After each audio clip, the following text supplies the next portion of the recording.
Hello guys, నమస్తే, welcome to my channel.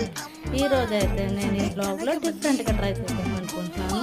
అదేంటంటే tomato rice.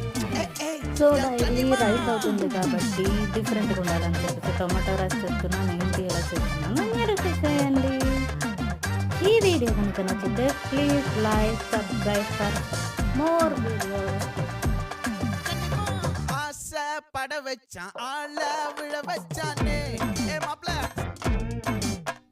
போலாம் இருமச்சான் ஆட வர வச்சானே ஏ உன்னதான் மயிலாட்டம் இருக்கா மலக்கூடை மாமனுக்கா ஏ பாரா ஊவாரா கைசீரா என் வீரா ஏ நெத்தியில நெல்லாவட்டம் வச்சவண்ணம் சுறாவட்டம் ஒட்டு மொத்த தென் மாவட்டம் ஓசை கட்டி வந்து நிக்க